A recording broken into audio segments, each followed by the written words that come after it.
Fundação Roberto Marinho apresenta Globo Ciência.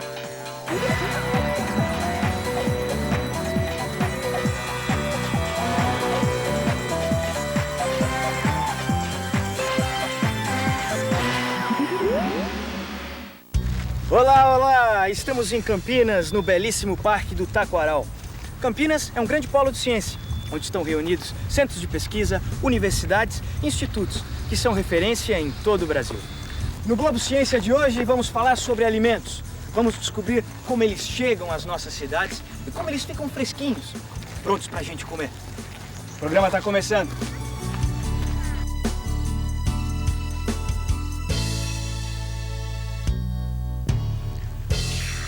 Eu vou começar a minha pesquisa por aqui. Ao lado do Parque do Taquaral fica o Museu do Café. Por que será que o café mereceu um museu só para ele aqui em Campinas, hein? Porque brasileiro gosta de café? Também.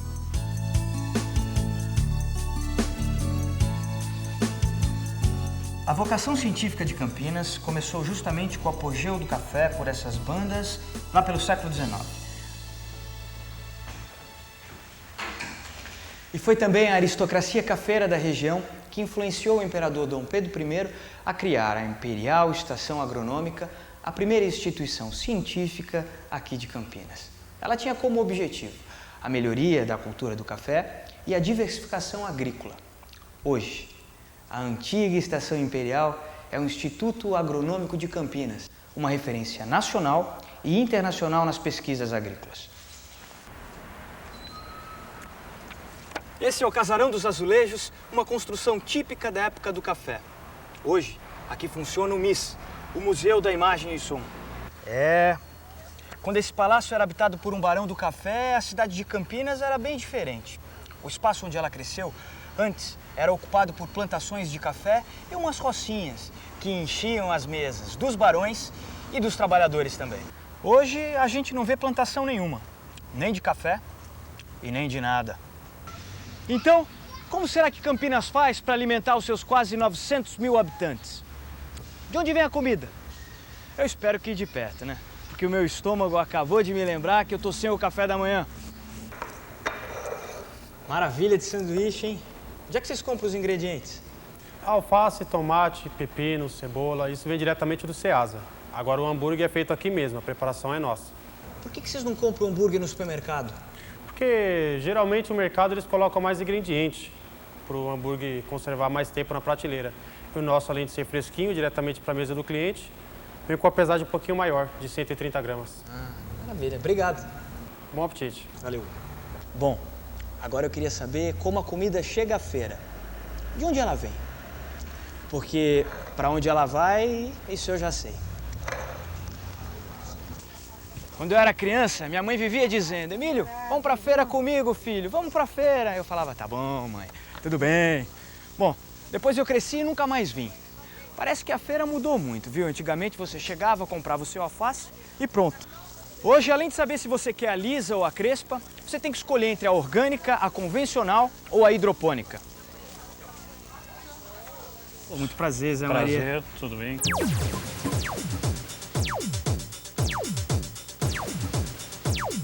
Zé Maria, então eu vou começar a fazer umas perguntas pra você, tudo bem? Tudo, claro. Vem cá, por que o morango fica desse tamanho e o mamão tão pequenininho? Por que as frutas podem crescer ou até diminuírem? Isso é preferência do consumidor. O consumidor geralmente ele opta por morangos maiores. Então isso chega aos ouvidos dos melhoristas, aqueles que fazem o melhoramento das frutas e das hortaliças e através de processos de hibridação, de engenharia genética, eles acabam pegando características que o mercado quer de determinadas frutas e fazendo novas cultivares, novos híbridos, então você tem morangos maiores como este, que é uma característica que o consumidor exige. Vamos falar então de conservação. Como é que se conserva uma fruta para chegar com boa qualidade, para as pessoas poderem comer lá, por exemplo, num outro país, ou até mesmo aqui dentro do nosso país? Tá, para que a gente, cada fruta, cada hortaliça tem um método próprio para a conservação. Tá. Se nós pegarmos, por exemplo, uma maçã. A maçã você tem que ter a maçã com qualidade no campo. Então, desde a escolha do clima, do solo que você vai plantar aquela determinada variedade ou aquele determinado tipo de fruta, isso é importante. Você colheu a fruta, você já tem a fruta. Tá. Como é que você faz para conservá-la? As maçãs, geralmente, para você conservar, e elas se conservam, dependendo da variedade, por 6 meses, 1 ano. Elas ficam em câmaras enormes, como se fossem geladeiras, câmaras frigoríficas. Geralmente, temperaturas bem próximas de 0 graus centígrados. Sim. Tem que ter umidade relativa na câmara muito elevada, ao redor de 90% de umidade relativa, porque a fruta, 75% a 90% do seu peso é a água. Se a umidade relativa na câmara fria for baixa, ela perde água, ela murcha. Ninguém quer comprar uma maçã murcha. Sem dúvida. Então isso é técnica usando a cadeia do frio já. Nós temos que usar a atmosfera controlada. Atmosfera controlada, o que seria isso? O ar que nós respiramos tem 21% de oxigênio e 0,03% de gás carbônico. As frutas, nós temos que ter em mente que elas respiram como nós respiramos. Elas consomem o oxigênio do ar e liberam gás carbônico, ok? Então, quando a fruta está respirando, se eu abaixar o nível de oxigênio no ambiente onde ela está, na câmara frigorífica, eu abaixo esse nível de 21% de oxigênio, sei lá, 5% de oxigênio, e elevo de CO2 de 0,03% de CO2 para 10% de CO2, ela tende a respirar menos. Ela tendendo a respirar menos, respirando menos, ela tende a ter uma vida de pós-colheita maior. Mantém a qualidade dela por mais tempo. É outra técnica. Exatamente, é uma de outra conservação. técnica de conservação. O ideal é que todas as frutas, todas as verduras, hortaliças, passem pelo processo de respiração, de refrigeração. Para que você consiga manter essa fruta com qualidade por mais tempo. Olha, depois dessa conversa sobre frutas, você vai me dar licença? Eu estou limpando, hein? Aí você pode comer. Olha, muito obrigado. Nada, prazer. E agora, dão licença que eu vou comer a minha maçãzinha. Ok, Obrigado. valeu. Eu nunca tinha parado para pensar que essas frutas e verduras, se bobear, são mais viajadas do que eu. A uva veio da Argentina, a maçã de Santa Catarina, o morango veio de Atibaia e o abacaxi de Pernambuco. A ideia que dá é que nenhuma cidade mais vive sozinha.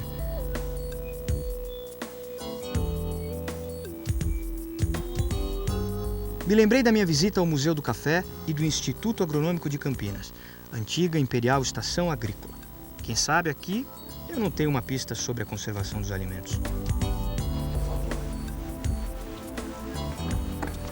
Bom, eu vim para o Instituto Agronômico de Campinas conversar com meu amigo Paulo, que preparou uma mesa ampla aqui com as hortaliças. E Paulo, por favor, conta pra gente, fala um pouco sobre essas hortaliças que estão aqui.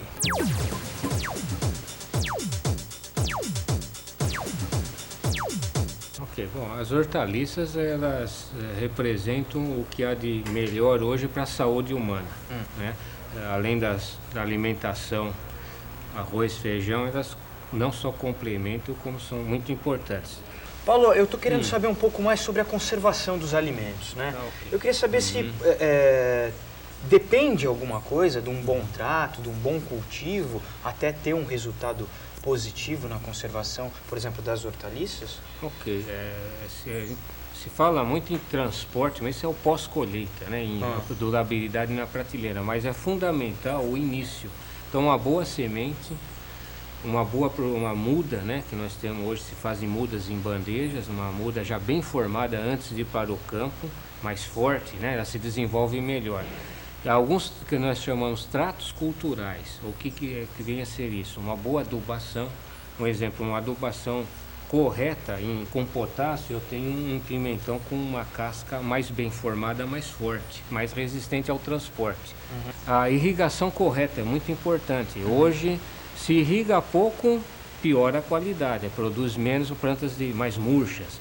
Se irrigar demais, além do custo da água que está vindo aí para não ter o desperdício, mas também a planta fica mais sensível a algumas doenças. Outro estudo que é feito também, não só pelo agrônomo como Instituto Biológico, são nossos co-irmãos, é o combate a pragas e doenças. Então também plantas em que tiveram poucos machucados ou nenhum por um inseto, elas duram mais também. Então o combate a pragas e doenças é fundamental para eu ter um produto de melhor qualidade. Aqui, basicamente, no Instituto Agronômico, vocês fazem o quê?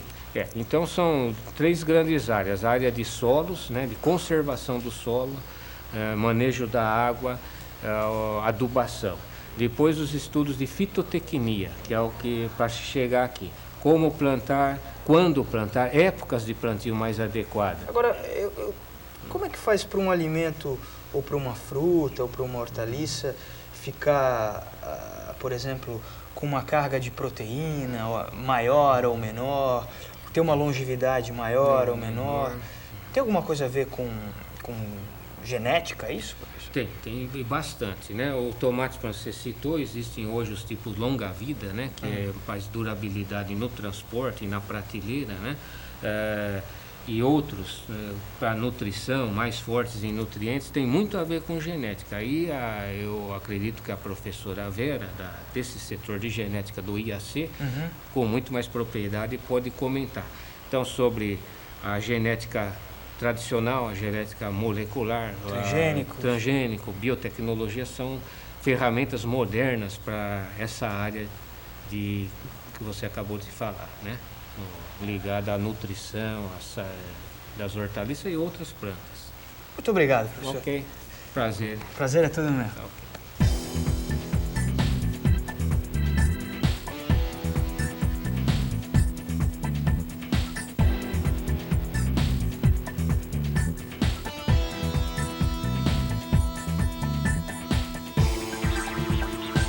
Bom, eu resolvi aproveitar a dica do professor Paulo e vou conversar com a Vera para saber um pouco dessa tecnologia, da genética, qual a importância da genética nos alimentos.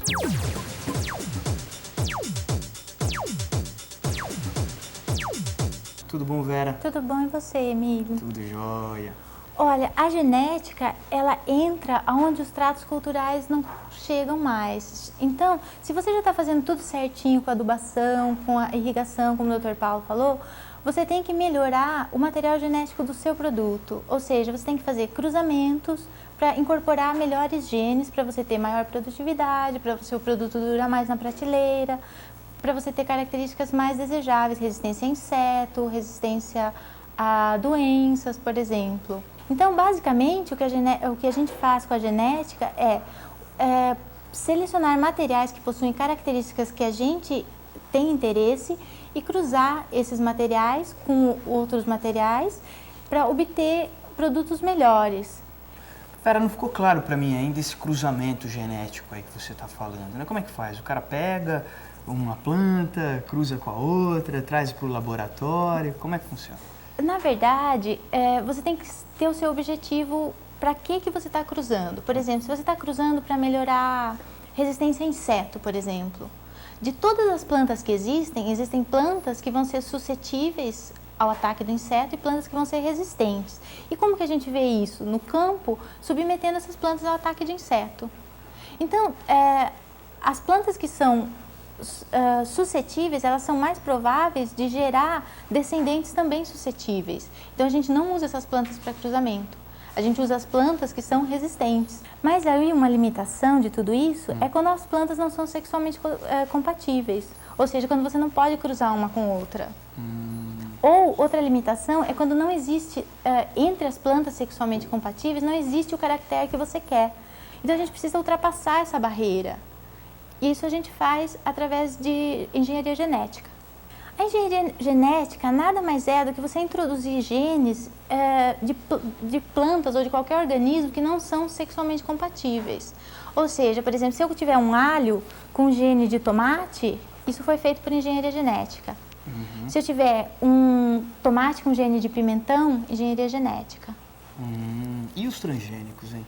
Os transgênicos são o resultado da engenharia genética. São organismos que possuem genes que eles receberam de outros que não são sexualmente compatíveis. O que objetivamente falando, eles estão ajudando não na manutenção, mas na qualidade de um alimento? Como eu te falei, que o que a engenharia genética faz, ela quebra essa barreira. Então, por exemplo, o tomate, todos os tomates que existem, ele tem uma limitação. Ele só vai ter uma quantidade X de vitaminas, uma quantidade X de nutrientes. E ele nunca vai ter, por exemplo, um hormônio de crescimento humano. Agora, ele nunca vai ter uma vacina contra a cárie. Agora, por exemplo, o que eu posso fazer é colocar o gene de um anticorpo contra a cárie no tomate. Aí esse seria um tomate transgênico. Entendi. Aí, na verdade, você está inserindo... Eu estaria inserindo uma característica que por ele mesmo ele nunca vai ter. Então eu estaria melhorando a qualidade. Vera, a nossa conversa aqui é muito interessante. Eu tenho a impressão que eu fui colocar um pouquinho de DNA em mim desse conhecimento. Eu não duvido. Muito obrigado. Obrigado. Botânica, genética, engenharia, agronomia, há uma série de conhecimentos que acontecem antes da gente bater aquele pratão. Isso só para falar de alimentos agrícolas, porque comidas como o hambúrguer e a maionese que eu comi hoje não dão em horta.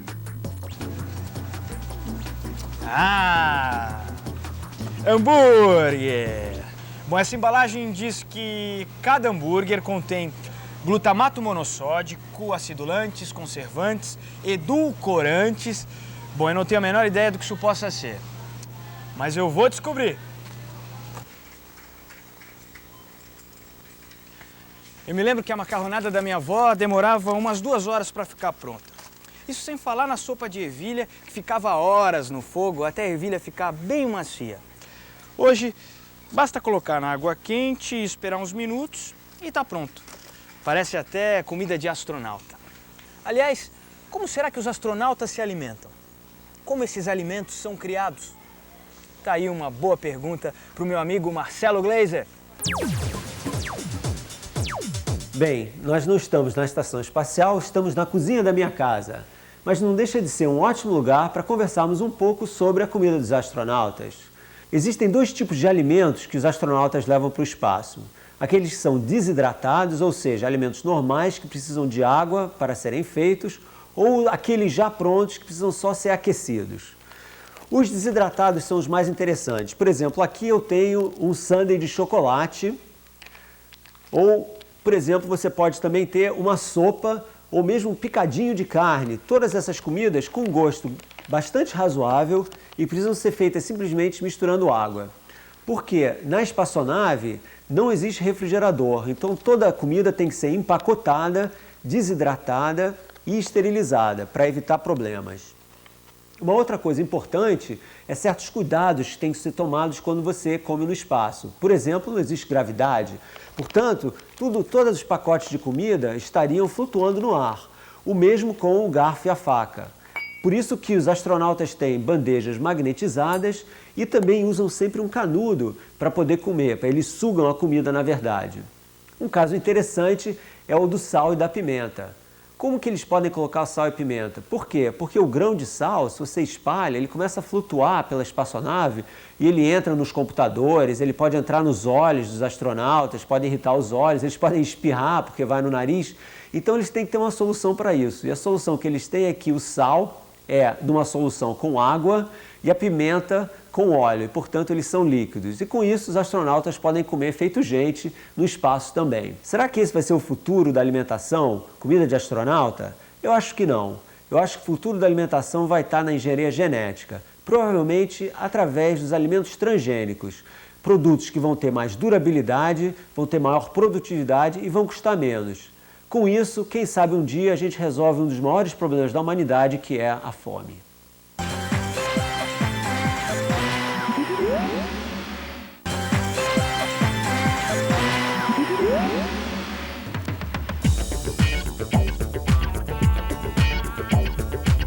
Eu vim até a Unicamp para descobrir que química é essa que existe para conservar os alimentos. E vou descobrir.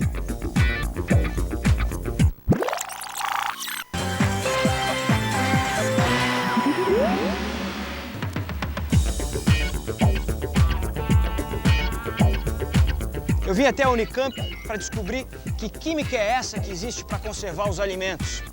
E vou descobrir. que está escrito nas embalagens dos alimentos serve para conservar?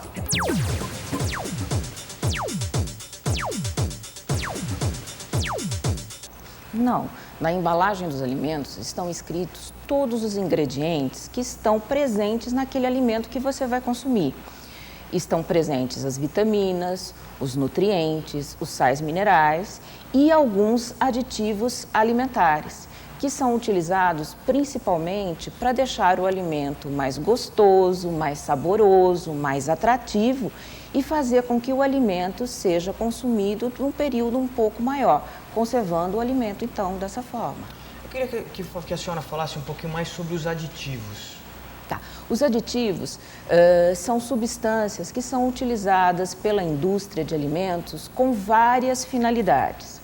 Alguns deles são utilizados para dar cor ao produto, deixando o alimento, então, mais agradável aos olhos.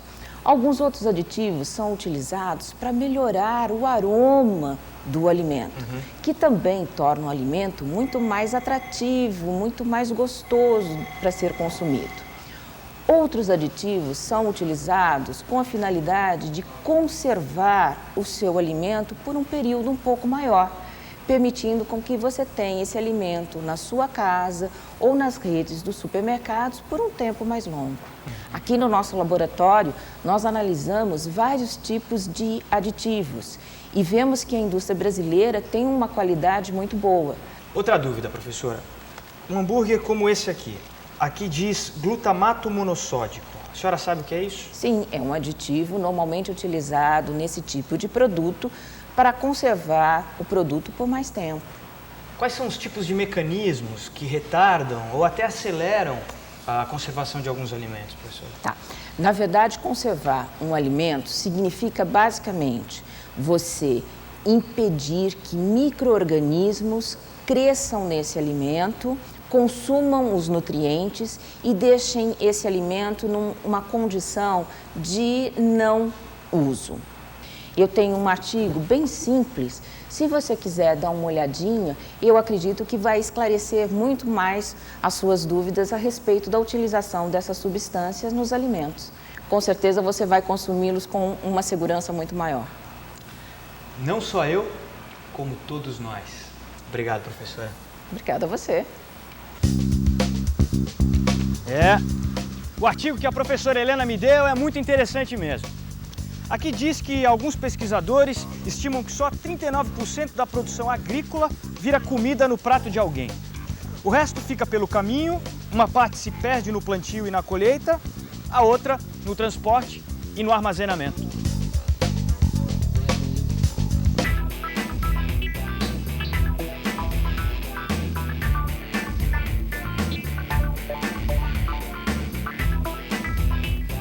Estou em São Paulo, no Instituto de Pesquisas Energéticas e Nucleares, o IPEN.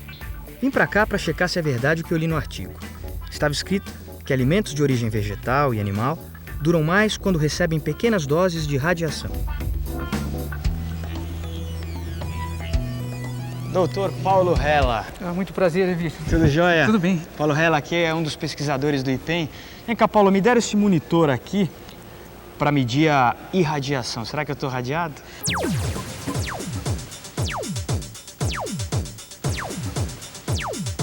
Não. Na verdade, isso é um monitor de radiação que nós distribuímos aos visitantes que entram numa instalação radioativa de modo a controlar a sua permanência. Isso não quer dizer que você vai receber uma dose de radiação. É no caso, se ocorrer um acidente, que é uma coisa bastante rara, você vai estar monitorado. E nós, como trabalhadores, nós temos o nosso próprio também, que esse é constantemente monitorado. Uma medida de segurança, então. Perfeitamente, uma medida de segurança. Vem cá, grandiosa essa máquina, hein? O que é essa máquina? É um irradiador, né, que emite radiação para tratar produtos como médicos descartáveis, seringas, catéteres, luvas, principalmente esses equipamentos que são utilizados dentro do centro cirúrgico, quando o médico está fazendo uma intervenção no paciente. Perfeito. E também para irradiar alimentos, que pode ser frutas, cereais, com o propósito de reduzir a carga de micro-organismos presentes, né, e também de parasitas, fazendo com que esse alimento se torne mais seguro para o consumo. Ele é um método assim, bastante parecido com a pasteurização. Como é que funciona esse método, professor? O produto, numa máquina como essa, né, ele é colocado, ele passa ao lado de uma fonte radioativa e ele recebe uma radiação muito parecida com a radiação que a gente recebe quando a gente faz um raio-x de uma parte do nosso corpo, uma radiação eletromagnética, né? E essa radiação, ela ultrapassa a embalagem do produto e vai atingir o micro-organismo lá dentro, causando a sua letalidade. Com isso que nós chamamos o efeito de reduzir a carga microbiana. Então essa radiação de maneira nenhuma acaba fazendo mal para nós? Não. Como o raio-x, ele não faz mal para você. Ou seja, ele não torna o material radioativo. Existe um grande mito, aí, uma grande preocupação desse produto ser irradiado e ele se tornar radioativo. Não, isso não acontece de maneira nenhuma. Por quê? Porque a energia que incide no produto é uma energia muito controlada e numa quantidade também muito bem definida, de modo que você consiga o seu benefício desejado, matar o micro-organismo que está ali dentro ou o parasita ali presente. Muito obrigado. Às vezes, a gente nem se dá conta, mas em cada detalhe da nossa alimentação há muitas áreas do conhecimento envolvidas. Agronomia, botânica, química, física, engenharia, nutrição, neurociência. É por isso que não é arriscado dizer que a gente come ciência todos os dias. Literalmente, viu? Hoje eu estive nos seguintes lugares.